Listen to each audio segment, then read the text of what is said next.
Olá, boa tarde. Estamos aqui ao vivo para começar uma rodada de lives. A ideia é trazer profissionais que atuem em áreas que sejam afins à consultoria de imagem e estilo. Quem me acompanha sabe que eu sempre falo que a decoração da nossa casa fala muito sobre o nosso estilo. E para abrir essa série de lives eu convidei a minha amiga, a arquiteta Luciana Ribeiro. A Lu já está aqui, já vou chamar ela aqui.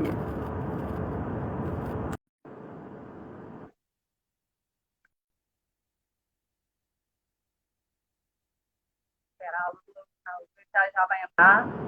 Lu tá em Portugal. Oi, Lu! Tudo bem? Tudo bem? Tá me ouvindo bem, me vendo bem?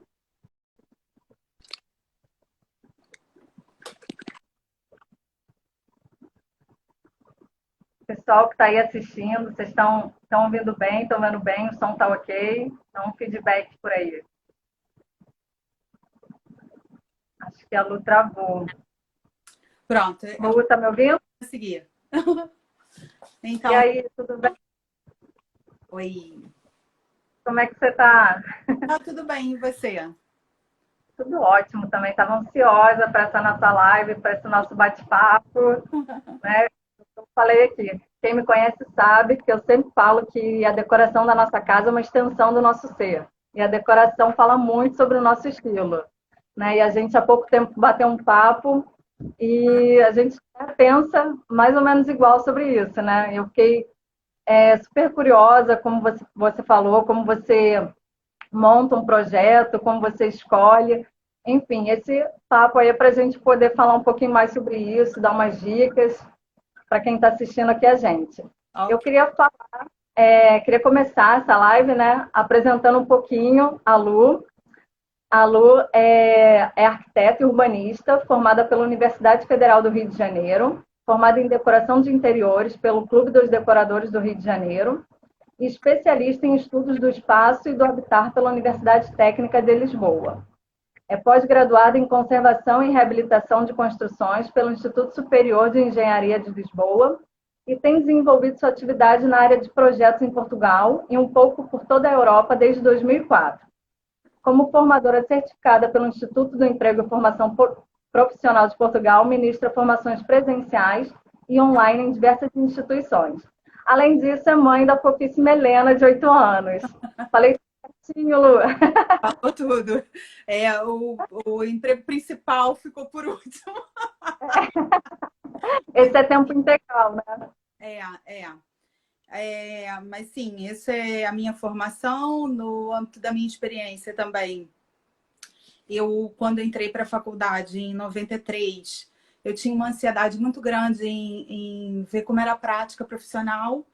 E pronto, tive a oportunidade de trabalhar nos melhores, que eu considero, ateliês de arquitetura do Rio de Janeiro. Eu fui estagiária no Luiz Paulo Conde, fui estagiária na Janete Costa, fui estagiária da Paula Neder, fui estagiária da Arc5 e passei assim, por várias áreas da arquitetura, desde o urbanismo até a arquitetura em si, até os interiores. E realmente a parte de interiores foi aquele tipo de projeto que me interessa mais pela sua velocidade, pela sua personalização.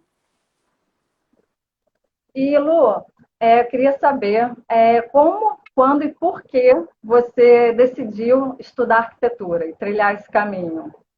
Então, foi só mesmo no ano do vestibular que eu acordei para arquitetura, porque Uhum. eu fiz um teste vocacional com uma psicóloga amiga da minha mãe. E, na verdade, deu uma coisa completamente. Eu estava estudando para a área de biomédicas e me surgiu tudo a ver com criatividade, publicidade, design de interiores, coisas que não tinha nada a ver com aquilo que eu estava focando. Então, eu comecei Uhum. a pensar no que eu gostaria de fazer no dia a dia, como é que eu gostaria de trabalhar, como é que eu ia acordar, sair de casa, onde é que eu ia sentar, com quem que eu ia falar.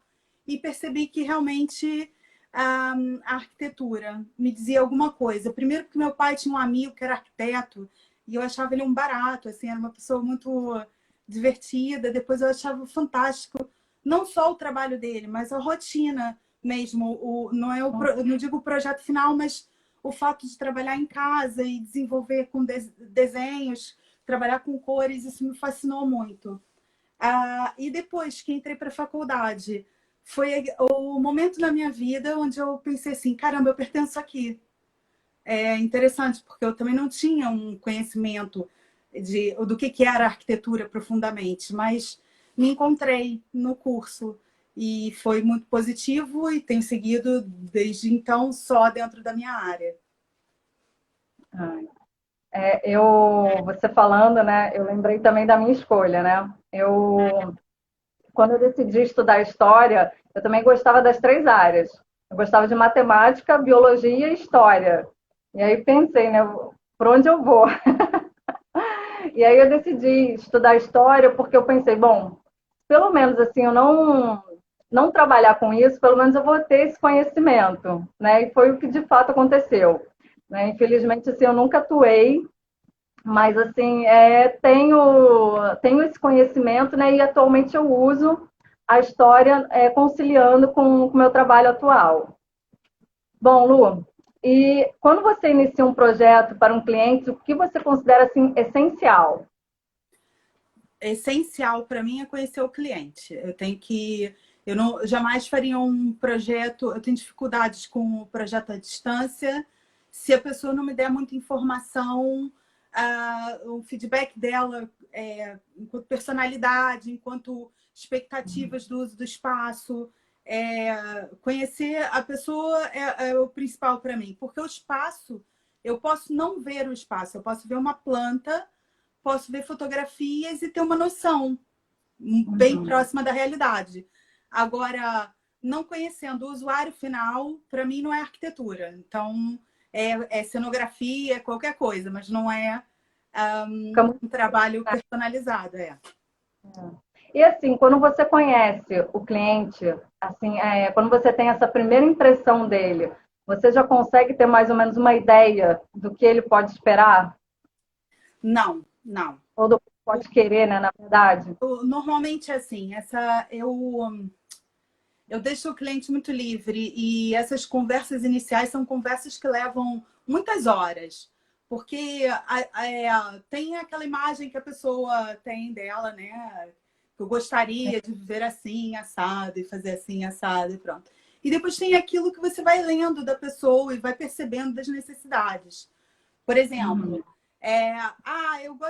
eu quero ter uma casa organizada. E aí a pessoa te pede prateleiras abertas, tá? Perceber? São conceitos completamente diferentes, porque se você quer uma casa organizada, tem que ter porta. Já começa por aí. Pronto. Então, eu tento decifrar a pessoa nas camadas diversas da personalidade. Então, um bocado a psicologia entra aí, né? Mas com os anos de trabalho, eu não tenho, assim, tem pessoas que falam assim, eu mal olho e leio o fulano. Eu não tenho essa capacidade. Eu gosto de conversar, perceber bem a fundo e deixar a pessoa bem à vontade quando a gente já está naquele ritmo assim de estar falando sobre outras coisas que já não tem a ver com o projeto em si, é que eu tenho uma noção de que estou conhecendo o meu cliente. Acho que é um pouco assim com você também, né? E a gente vai, assim, a cada cliente que a gente atende, é claro que isso contribui também para a gente apurar o nosso olhar, né? Vai ficando realmente assim cada vez mais apurado, cada vez mais treinado, né? Para perceber as sutilezas, né? Bom, Lu, e você, além de arquiteta, também é formada em decoração de interiores, ou seja, você faz tudo, né? Desde a planta até entregar a casa linda e decorada. Como funciona esse processo? Fala um pouquinho. Então, isso sempre depende do nível de intervenção que o cliente quer, né? Porque eu acho que o viver, cada um tem a sua forma de lidar com o seu espaço. E, enquanto profissional, eu tenho muito respeito para não estar invadindo demais. Portanto, vamos supor, num caso onde o cliente me compre a situação completa, que normalmente acontece, ou em casos assim de alojamento local, eu não sei se no Rio de Janeiro tem isso, são aqueles apartamentos para férias. Uhum. Pronto. Sim.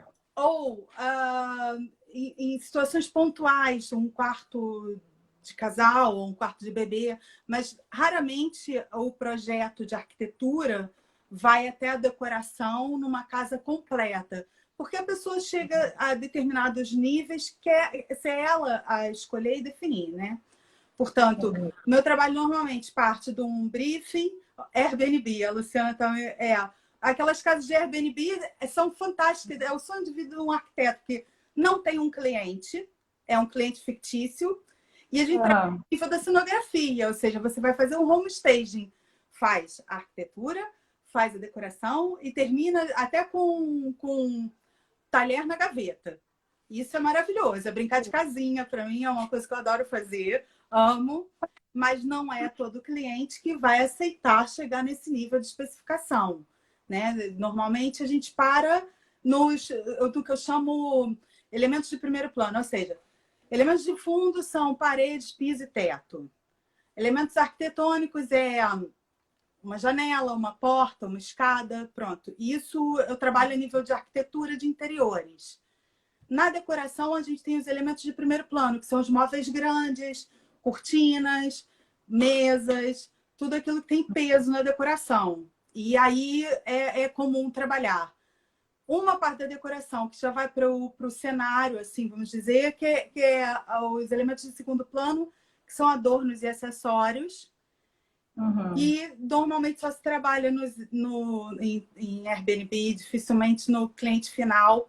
Até porque às vezes a pessoa já tem a sua história, já tem seus elementos. A gente dá uns toques, olha, pode botar esse quadro aqui, mudar para lá, fazer coisas assim, mas nunca intervenho demais nessa área.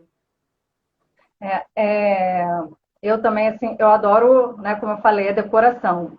E eu, assim, quando eu me mudo, eu faço, assim, a planta, sabe? Eu vou antes no lugar, eu meço tudo. E aí eu já monto, assim, como que vai ser, o que que eu preciso, né? O que que eu preciso comprar, o que que eu vou conseguir levar. Então, assim, quando eu me mudo, já está, assim, quase tudo pronto, sabe? Isso facilita muito. E isso eu tenho por conta da organização. Eu sou, assim, super organizada, isso desde criança, eu lembro, até para brincar, eu era organizada, quando eu terminava a brincadeira, eu guardava tudo direitinho, o meu armário, tanto é que antes de seguir, trilhar, né, o caminho da consultoria, eu pensei em trabalhar como personal organizer, por conta disso, porque para mim organizar é muito natural e é muito prazeroso também. Então, eu tenho também essa questão assim com a casa, sabe? De pensar assim, cada detalhe. Eu penso também que a casa, ela nunca está pronta, sabe? Num primeiro momento, assim, você também vai adicionando, você vai olhando para aquele cantinho, você vai pensando, vai vendo também como a casa, né, vai se movimentando, as pessoas também dentro da casa, e aí fica mais fácil de você pensar o que que você pode inserir ali, né? É verdade, isso é um fato. Eu tô aqui com o meu roteirinho. Uma gente, né? E tem alturas da sua vida, de você, por exemplo. Eu tenho um cômodo na minha casa que é a coisa mais louca, que é esse onde eu estou. Porque isso aqui não é nada e é tudo ao mesmo tempo. Tem alturas que é o meu escritório, tem alturas que se vier uma visita, isso aqui é um quarto de hóspede. Tem época que vira o ginásio da gente, onde faz exercício. Portanto, Uhum. pô, a casa é orgânica, ela muda conforme as nossas necessidades. E é importante ter margem para isso. Portanto, um projeto amarrado demais também não é verdadeiro, ou seja, ele não vai atender a todos os momentos da vida de um cliente. É verdade, porque isso a gente precisa ir sentindo, vivendo a casa, né? Para poder saber se aquilo vai funcionar ou não, né? Se vai impactar, enfim. Então, assim, eu aprendi isso, assim, com as mudanças que eu já fiz, a não tentar resolver tudo de uma vez só. Pois. A esperar, viver um pouquinho, sentir a casa, para ver o que que ela de fato está precisando. Bom, ô Lu, eu estou aqui com o meu roteirinho, tô me sentindo aqui apresentadora. Isso é um. Lu, o que que você pensa sobre a filosofia minimalista na arquitetura e decoração de interiores? Então, eu amo. Eu fui formada numa universidade modernista, seria a mãe do minimalismo, vamos botar assim, dessa forma, né? É um estilo que me atrai, que eu acho que é bonito, que é interessante, mas como arquiteta eu digo que não é realista. Ninguém consegue viver numa casa minimalista, porque ou você é uma pessoa completamente desprendida de tudo na sua vida, ou você simplesmente não consegue. Portanto, eu acho que o minimalismo serve como uma inspiração e devemos ter cuidados em projeto para que a casa respire, para que a casa tenha espaço, para que a casa tenha silêncio, até visual. E o minimalismo nesse aspecto é essencial, porque a gente vive em cidades, as cidades são desorganizadas, são barulhentas, são poluídas. E chegar em casa, muitas vezes você tem uma casa pequena.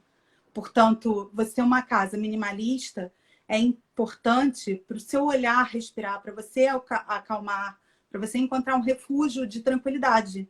Entretanto, não é real se a gente pensar que eu não vou fazer uma casa com um sofá e uma prateleira e achar que alguém vive dessa forma, que alguém vive sem um porta-retrato, que alguém vive sem acumular uma bugiganga de viagem, tá? Perceber? Não é bem assim. Portanto, a gente tem que ter uma inspiração minimalista quando o cliente gosta, né? E procurar isso aí, e procurar assim, soluções que encaixem naquela filosofia, mas que também absorvam o estilo de vida do cliente. Sim, sim. Assim, é como eu penso, assim, pegando, trazendo também para a consultoria, não adianta, assim, você querer também uma pessoa que queira ter um armário cápsula. Tem que ser um armário cápsula que funcione para ela. Não adianta pegar uma receita pronta, sabe, e dizer, olha, você tem que ter isso, isso, isso. Não. Tem que fazer sentido para ela. Tem que ser as peças que funcionem para ela, né? Eu também não acredito em peça coringa. Acho que a minha peça coringa é diferente da sua peça coringa. Então, não existe, né, receita de bolo. A gente tem que adaptar, né, para cada um. É verdade. Bom, continuando aqui, Lu, qual foi o maior desafio da sua carreira até hoje? Eu acho que decididamente foi a mudança de país e encontrar assim, um estilo de viver diferente do nosso e conseguir rapidamente perceber as diferenças e me adaptar. Acho que isso foi o mais porque eu estava consolidada já, já trabalhava no Brasil. Olha, tem uma pergunta para você aí. O armário cápsula é também uma filosofia, é de você conseguir viver com menos peças. Então, e não comprar, né? Viver com um determinado número de peças e você ir mudando a cada estação. Então, assim, é um conceito também que veio lá de fora. E lá fora também a gente tem as estações assim muito bem definidas e as pessoas conseguiam fazer isso com mais facilidade. Aqui, por exemplo, a gente, né, não tem as estações muito definidas, né? Então, assim, está sempre quente. Por isso que eu falo, a gente precisa adaptar. Não adianta você pegar uma lista pronta e vou comprar todas essas peças que estão aqui na revista, que a revista está indicando que vai funcionar. Não é assim. É, Fui clara? acho que sim. Eu conheço porque eu assisti o Tingana na televisão. Portanto, acho que sim. Mas voltando, Lu, Voltando. da mudança, assim, por mais que não tenha a barreira do idioma, né, que você está em Portugal, mas assim, uma mudança de país, né, tem também a cultura, né, que é Sim. muito diferente, né, como eu falei, apesar de não ter a barreira do idioma, mas é uma cultura totalmente diferente, Assim, né? passei por coisas hilárias aqui, porque, por exemplo, eu quando vim para cá, meu primeiro emprego foi como kitchen designer, né? Desenvolvi o projeto só de cozinha. E as primeiras cozinhas que eu desenvolvi, os clientes olhavam e diziam assim: mas cadê a mesa? E eu pensava: você tem uma sala de jantar? Para que você quer uma mesa na cozinha? Portanto, há coisas assim, para um português é essencial ter uma mesa Uhum. cozinha. Portanto, a parte de lavar roupa, por exemplo, ela aqui é enquadrada dentro da cozinha, Portanto, eu não sabia disso, eu sempre criava uma lavanderia à parte. As pessoas às vezes me diziam assim: ah, mas vai perder tempo com vai perder espaço com uma lavanderia. Não, incorpora nos móveis. Portanto, há coisas que eu tive que me adaptar rapidamente.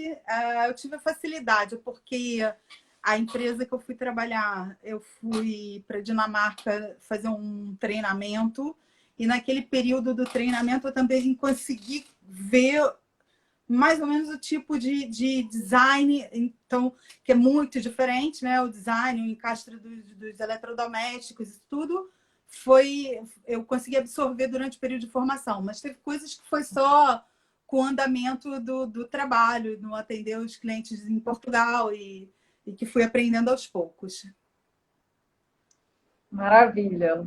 Lu, como você adaptou seu trabalho durante a pandemia? Você atende online? Então, na verdade, eu continuei trabalhando normal, porque eu trabalho num escritório onde eu estou praticamente sozinha, tenho uma equipe de obra que, por um acaso, houveram casos de Covid, mas foram pontuais, então a gente não precisou fechar nem deixar de trabalhar. E a construção civil em Portugal não parou, portanto, as obras continuaram. E o que foi positivo. Entretanto, na questão do atendimento, passamos a ter mais reuniões online, isso sem dúvida, mas eu acho que é uma tendência, né? E eu, por exemplo, não desenvolvo meu trabalho em Lisboa, mas tenho projetos, por exemplo, tenho projeto na Ucrânia, tenho projeto na Itália, tenho projeto em outros... Grécia, eu fiz uma obra inteira na Grécia sem nunca ter pisado na Grécia.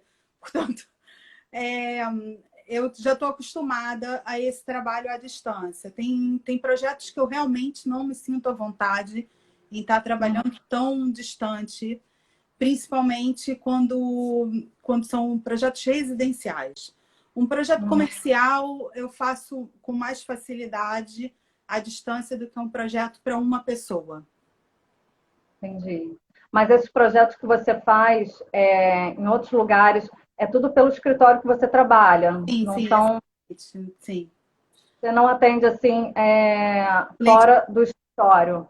Atendo, mas também procuro limitar mais a nível local, limito a quantidade de projetos que pego por fora, porque gosto de dar uma atenção muito personalizada aos meus clientes. Quem já trabalhou comigo sabe que eu sou uma pessoa que pode me ligar a qualquer hora, eu vou sempre à obra, eu estou todas as semanas lá enchendo o saco, a pessoa cansa de mim até terminar o trabalho, portanto...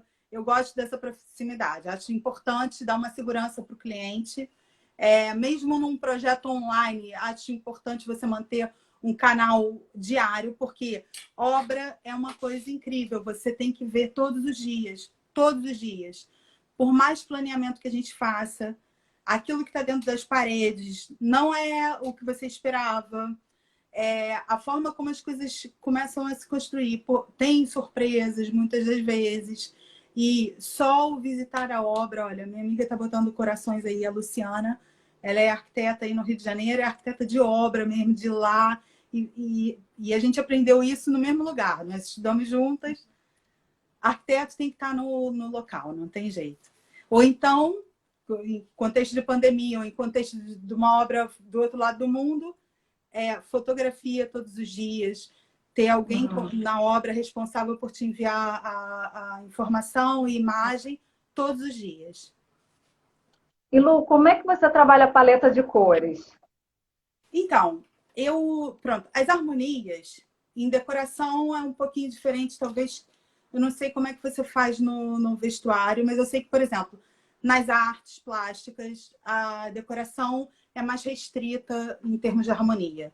A gente trabalha com no máximo 3 cores. Então, complementar, oposta, tríade e não vai muito além disso, né? Análogas, mas não vai muito além disso. 3 cores no máximo. Agora, eu trabalho com um sistema de cores que eu aprendi na Dinamarca, que é o sistema NCS, que é um sistema que alia matemática e harmonia de cores. Portanto, eu escolho a harmonia que vou tratar do cliente, escolho a cor principal, trabalho depois as cores que vou fazer contrapontos no NCS e, e uso aquilo em proporções já definidas, tipo 60% de uma cor, 30% de outra, e depois 10% de uma terceira, se for necessário. Mas procuro sempre manter uma base muito neutra, porque a gente está falando de espaço, ou seja, falando de áreas muito grandes. Só em projetos muito conceituais que a gente pode usar cor em espaços muito grandes, né? Mas, no geral, a cor nos meus projetos é usada com muita parcimônia, assim, é só em detalhes. E como é que seria isso, Lu? Fiquei curiosa de matemática. Como é que é essa matemática aí nesse sistema? Então, deixa eu ver, eu acho que eu posso fazer depois chegar um material sobre isso, mas o NCS, se você for na página deles, deixa eu só dar uma olhada aqui. É o Natural Color System. Uhum. Deixa eu ver aqui, NCS. Então, é assim, cada cor ela é composta pelo seguinte. Ela é composta por um branco, um preto, a cor e depois define-se o cromático, né, e o percentual dela. Então, Sim. por exemplo, se eu vou trabalhar com cores complementares, eu pego um amarelo no NCS, eu vou pegar um azul com exatamente o mesmo cromatismo. E o fato dele trabalhar com matemática, eu não preciso usar o meu olho para saber se aquilo combina ou não. Eu sei que naquele percentual eles vão combinar e vão contrastar da forma como eu espero. Deixa eu tentar por aqui. Não tem erro. Não, não tem erro. Não estou conseguindo ver assim muito nítido. Não deve estar muito nítido. Mas pronto, depois no final da live eu também posso pôr um linkzinho ali nos comentários para quem quiser conhecer o sistema. É assim, eu tenho também um curso online que ensina a trabalhar com NCS, portanto, depois também posso deixar o link se alguém ficar interessado em conhecer. Mas é basicamente uma paleta de cores que trabalha com percentual e é mais fácil. Por exemplo, pra você ter uma ideia, eu já tive no curso de decoração um aluno daltônico que aprendeu a combinar cores porque o NCS facilitava nesse aspecto. Ele não precisava ver a cor, bastava ele ver a numeração e já percebia se era uma cor intensa, se era uma cor esbatida, se era, enfim, se combinava ou não.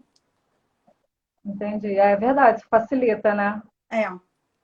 Lu, e tem também a questão, né, que as cores mais escuras, elas fecham, né, o ambiente, as cores claras, elas expandem, né? Sim, então, isso, sem dúvida, o efeito da cor no ambiente, a gente tem até umas regrinhas, assim, quando você quer emagrecer o espaço, você usa cor escura na parede de fundo e clara nos cantos. Quando você quer expandir, você faz ao contrário. Pronto, porque, sem dúvida, a cor interfere demais na percepção que você tem do espaço. E, Lu, uma coisa que também eu acho super interessante, mas eu não sei, né, a fundo, é a questão do Feng Shui com essa decoração, né? Porque o Feng Shui fala que você tem, né, num quarto onde você precisa posicionar a sua cama, né? Você já atendeu algum cliente assim? Então, o que acontece? O Feng Shui quando a gente começa um projeto, você tem que ter uma linha de raciocínio, né? Como é que vai fazer, enfim. E o Feng Shui, o que ele tem? Uma série de regras. Você tem o símbolo lá, que é o baguá.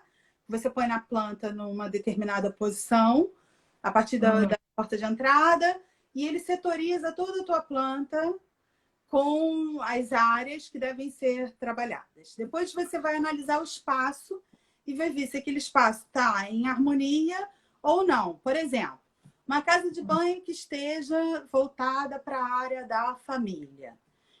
Casa de banho é o banheiro, né? Banheiro. Que esteja na casa da família e você abre a porta do banheiro e dá de cara com o vaso sanitário. não pode ser. Você tem que mudar o posicionamento do vaso, enfim. Portanto, eu acho que é uma forma de se pensar o projeto. Se você é uma pessoa que tem crenças no Feng Shui, ótimo, maravilha, pode-se trabalhar o projeto tendo esse alinhamento em vista. Se a pessoa não tem crenças no Feng Shui, não acho necessário aplicar um baguá numa planta de alguém que não vai dar a menor importância para aquilo. Porque, na verdade, essas regras acabam por ir de encontro, por exemplo, uma coisa que eu sempre falo nos cursos de decoração: sofá. O sofá, numa decoração profissional, ele nunca pode estar com as costas voltadas para a porta de entrada. Por quê? Você conversa com alguém assim? Oi? Não. Você nunca está de costas para a pessoa. E o sofá de costas para a porta de entrada é exatamente isso. É como se você estivesse iniciando uma conversa com alguém de costas para você. Como é que eu resolvo? Comunica, né, Lu? Como é que eu resolvo um sofá de costas para a porta de entrada? Coloco um móvel, uma floreira, um elemento qualquer que faça as costas do sofá e a frente, ou para a entrada, ou para outro ambiente, ou o que seja. O que o Feng Shui diz sobre isso? É uma coisa muito similar. Feng Shui diz: quando eu entro, eu tenho que ver a frente do sofá. As pessoas têm que estar sentadas de frente para mim.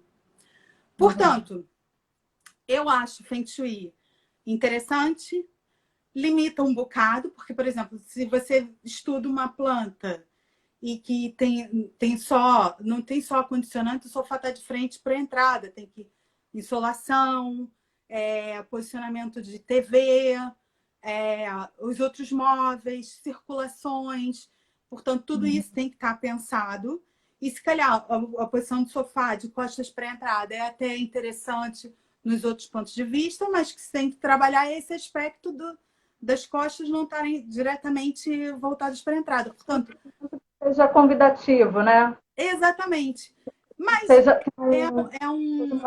está sendo muito estudado, tem muitas arquitetas e arquitetos que estão desenvolvendo seu trabalho só nessa área. Para você ter uma ideia, eu, há 2 anos atrás, né, porque depois que acabaram as feiras, eu fui a uma feira aqui em Portugal, onde estava a arquiteta do Cristiano Ronaldo, e ele tinha acabado de construir uma casa inteira toda com Feng Shui.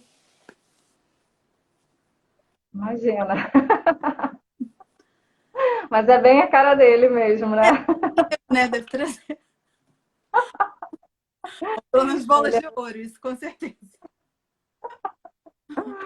Bom, Lu, eu acho que é isso. Você quer fazer mais alguma colocação? Senão acho que a gente pode abrir aí para pergunta, ver se o pessoal quer tirar dúvidas. Bom, eu ia resumir um bocadinho assim, porque eu achei tão interessante a gente unir essa questão da arquitetura e da moda na live, né? E essa semana eu tive pensando sobre isso, assim, e acho que assim, na filosofia a gente tem um termo chamado Zeitgeist, que significa o espírito do tempo. Você deve conhecer.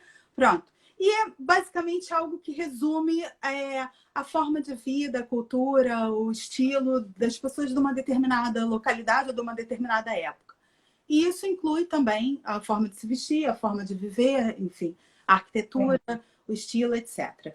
E essa conexão da arquitetura com a moda, com a forma de se vestir, não é uma coisa muito recente, é uma coisa até tem alguns anos. E as principais casas de moda, por exemplo, Calvin Klein, nos anos 90, lançou uma linha para casa. A Armani tem móveis para casa, a Versace também. Até as fast fashion, Zara, H&M, tem uma linha voltada para casa.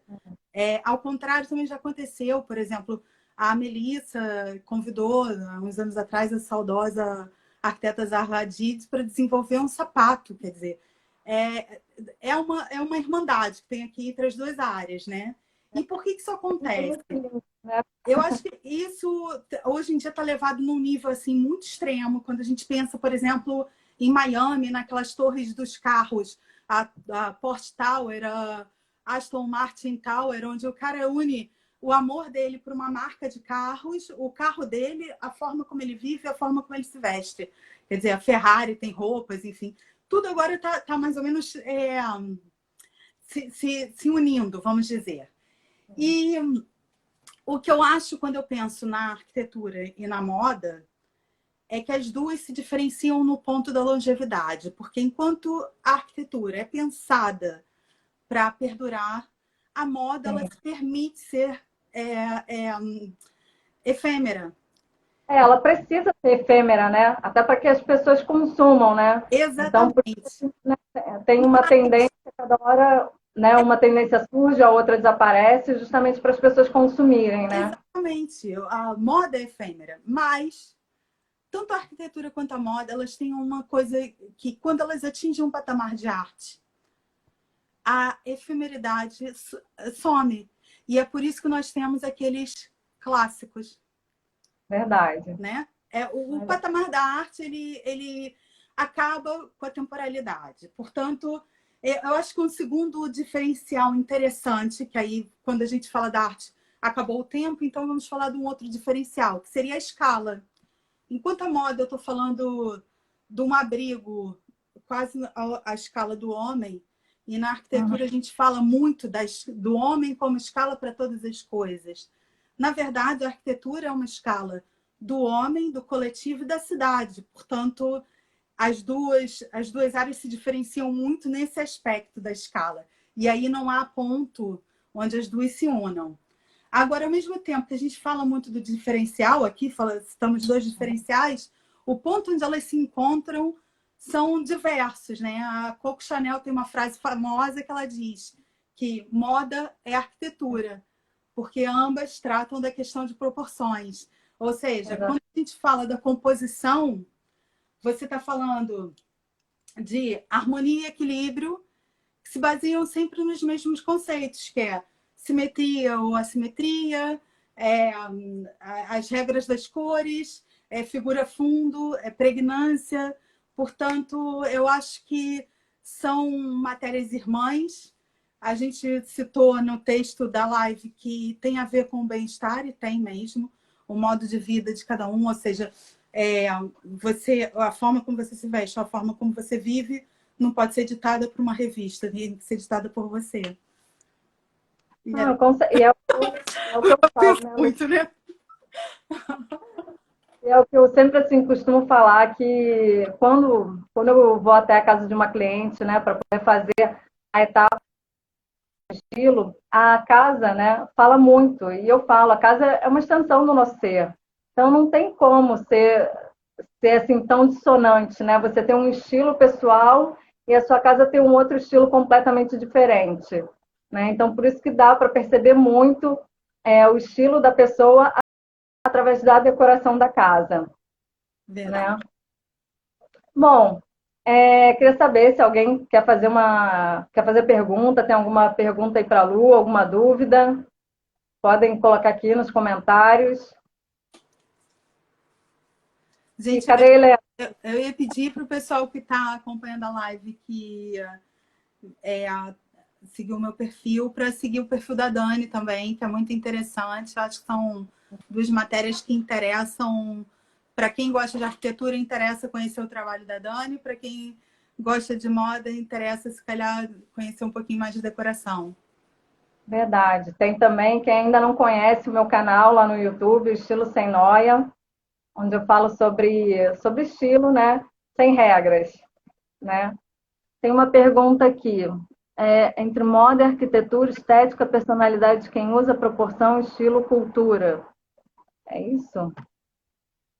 Eu só não entendi a pergunta. Se é uma pergunta, se é uma afirmação. Não, eu acho que é uma afirmação. Sim, esses são os pontos, Kátia, né? Esses são os pontos em comum. E é fácil a gente perceber porque as regras de composição, elas servem para praticamente tudo. Para arte, para arquitetura, para moda, para, enfim, tudo que tem a ver com apelo visual. Mas, na verdade, quando comecei a pensar nisso, comecei a pensar nas diferenças, que parecem muito óbvias, mas não são tão óbvias assim. Porque quando a gente pensa na questão da temporalidade, a gente começa a ver que quando uma peça é uma peça... Olha, eu vi uma palestra do Calvin Klein, se calhar essa semana, Vou fazer uma semana só de postagens sobre esse tema que a gente está conversando aqui. E vou partilhar uma palestra que eu assisti do Calvin Klein há muitos anos atrás. E quando eu vi as fotos da casa dele, eu fiquei assim. Porque era um projeto dos anos 70. Que ainda hoje uma pessoa acha que aquilo é super contemporâneo, super maravilhoso, né? Ou seja... Tem a ver com, né? Então, é quando, por mais que não esteja na moda, mas se tem a ver com você, aquilo vai fazer sentido, né? E é dessa forma que eu trabalho na consultoria de imagem e estilo. A gente, o que eu falo também, a consultoria é muito mais sobre comunicação, sobre o estilo. Pode fazer pergunta. Oi? A Kátia está perguntando se pode fazer pergunta. Pode fazer. A consultoria é muito mais sobre comunicação do que sobre moda. A gente usa a moda como uma ferramenta, né, para expandir o repertório da cliente. Mas é uma forma de se comunicar, né? E a sua casa é isso, é o que eu acabei de falar. Não tem como você ter um estilo pessoal e a sua casa ser um estilo totalmente diferente, né? Não vai fazer sentido. Alguém quer fazer alguma pergunta? Acontece assim, da pessoa contratar um arquiteto e ter até um certo... um bom gosto na hora de definir suas questões com o arquiteto, né? Então, há um tempo atrás eu lembro que eu acompanho muito revista para ver as casas dos famosos, pronto, para ver o que as pessoas compram, né? E, na verdade, tinha um jogador de futebol, que eu não vou saber o nome aqui. O Hugo, se estiver acompanhando a live, por favor, diz quem é, que era do Porto, que era todo tatuado, assim, o cara andava de boné em tudo quanto lugar que ia e tal.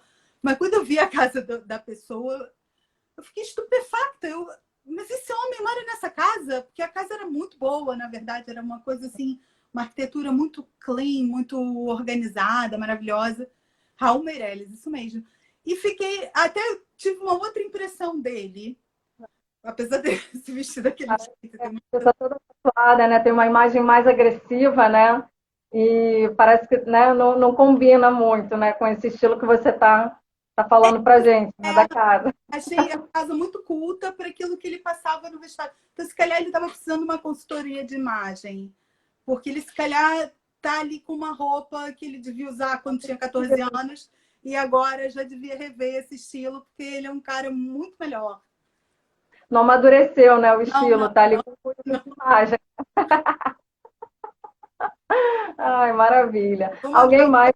Para ele, vou mandar o seu link para ele agora. Olha, não estou vendo aqui. Tem uma pergunta da Kátia, tem uma pergunta da Maria Renovato, minha tia. Deixa eu responder a Maria primeiro, porque eu já estou vendo a pergunta aqui. Olha, você acha que minha sala é muito anos 70? Não, tia, a sua sala ela tem um estilo. Ela tem um estilo de móveis clássicos, mais tradicional. O que acontece? Como você tem todos os móveis no mesmo estilo, se calhar o que dá, às vezes, é uma impressão um bocado de cenário, né? Você pode quebrar esse excesso de móveis todos do mesmo estilo. Hoje em dia, quando for trocar uma cadeira ou sofá, alguma coisa, trocar por um estilo mais neutro que vai contrabalançar com o restante dos móveis, mas não é datado de jeito nenhum. É um estilo mesmo clássico, tradicional. Não. Eu não estava vendo aqui, olha, que estava rolando aqui, não estava aparecendo para mim. Agora eu consegui ver. Alguém quer fazer mais alguma pergunta para a Lu, alguma dica? A Kátia fez aqui, é sobre isso mesmo, como vocês lidam com o estilo pessoal e os pedidos meio fora do que seria a moda para decorar a casa ou renovar o guarda-roupa. É assim, vou falar primeiro, depois a Dani explica como é que ela faz. Kátia, eu não tenho preconceitos de estilo. Eu respeito demais a vivência do próximo para dizer assim, tal coisa não se usa. O que eu não faço no meu trabalho? Coisas que vão prejudicar a saúde do meu cliente, vão dar prejuízo financeiro para o meu cliente, ou vão depreciar a casa do meu cliente. Por exemplo, tem uma coisa que eu trabalho que tem que estar no mesmo estilo e categoria todos os itens de uma casa. Vamos supor, Uma casa de gama alta tem que ter todos os acabamentos de gama alta. Não adianta pegar uma casa de gama alta e falar, vou botar um piso flutuante que eu achei bonito. Não deixo. Eu sigo estilo e categoria em todos os elementos, porque se eu pego uma casa de gama alta e ponho um piso de gama baixa, eu estou depreciando o valor dessa casa. Amanhã depois vai vender no mercado imobiliário, essa casa não vale o que merece. Ao contrário também, não faço. Por exemplo, uma casa de gama baixa, o cliente fala, ah, meu sonho é ter um mármore importado no piso. E, mas é caro, mas eu pago. Não, não pode ser, porque não é questão de que a sua casa não mereça um mármore. A questão é que você, amanhã depois, quando for vender a sua casa, ela jamais vai pagar esse valor desse mármore. Portanto, a gente tem que ter ali uma noção de investimento quando contrata a arquitetura e a decoração. Mas, em termos de estilo, eu não tenho preconceito. Não deixo o cliente fazer, por exemplo, eu quero fazer uma harmonia de cores que não existe, ou quero conjugar coisas que não tem nada a ver, e eu tento incorporar todos os elementos que são importantes para o cliente num trabalho, jamais desfaço de alguma coisa. Até pela questão da sustentabilidade, eu própria sou super a favor do aproveitamento, portanto, não tenho essa questão. Talvez a Dani tenha uma visão diferente, porque também roupa é aquilo que a gente já falou da temporalidade. Sim, não. Então, como eu faço isso, e aí eu vou exemplificar na etapa de edição de guarda-roupa, tá? Que é quando a gente vai analisar o guarda-roupa da cliente. E antes de fazer essa edição, na verdade, tem algumas etapas que são anteriores a essa, né? Que é a identificação do estilo pessoal, identificação do tipo físico e a cartela de cores. Até porque para montar uma estratégia de estilo, eu preciso ter identificado essas três etapas, né? Então, quando eu parto para a edição de guarda-roupa, eu vou fazer a edição baseada no que foi montada a estratégia, pensada a estratégia para aquela cliente. Então, eu costumo até dizer que não sou eu quem jogo nada fora.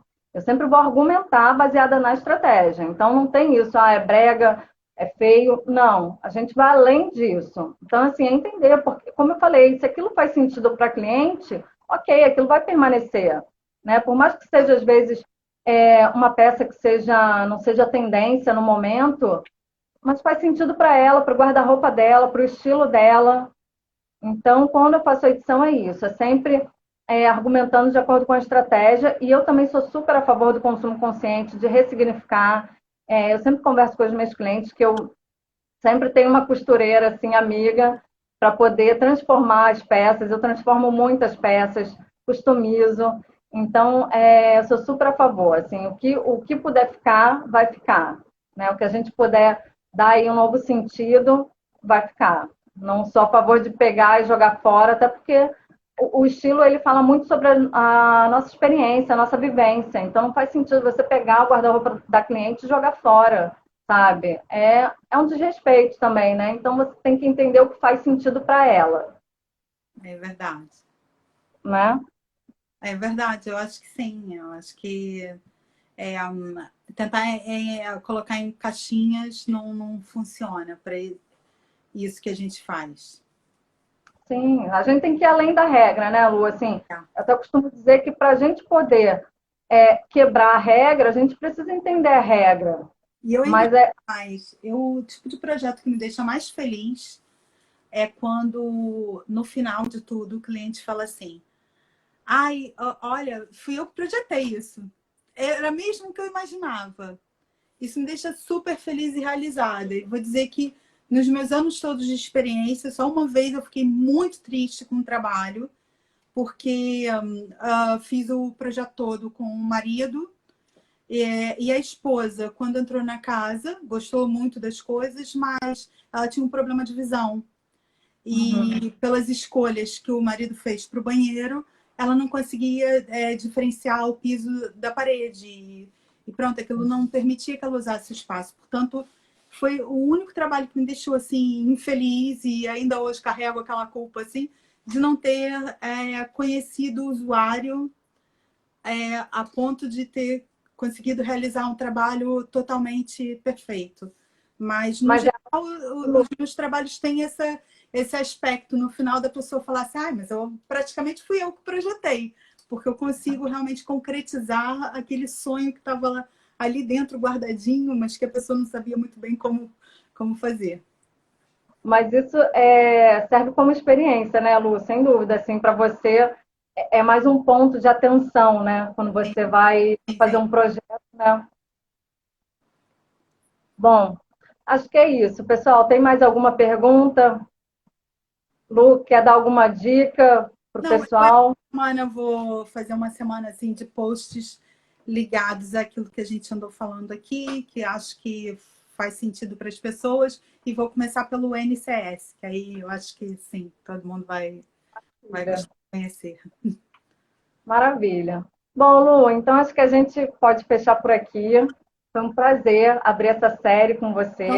Anny, Falei no início, precisar de um operador, é só estou querendo fazer uma série de lives com profissionais de áreas que sejam afins à consultoria de imagem e estilo, né? E como eu sempre falo, a questão da decoração, que é uma extensão do nosso ser, do nosso estilo, não teria que ser abrir com você, né? Obrigada. Obrigada. Bom, é isso, Lu. Obrigada. Foi um prazer ter você aqui. Obrigada Adorei. pelo Foi convite. ótimo. Adorei, adorei, adorei. E vou procurar agora o perfil do Raul Meirelles para mandar o link da consultoria de imagem para ele. Maravilha. Tá bom, Lu. Um beijo enorme, Lu. Dá um beijo na Helena. Obrigada, um beijo grande para você. A Helena, depois aqui nos comentários, para o pessoal seguir o perfil dela. Então vou botar. Olha que ela conta todos os seus 6 seguidores, ela vibra com aquilo. Um beijo, Lu. Obrigada. Tudo de bom para você. Tchau, tchau, tchau, tchau.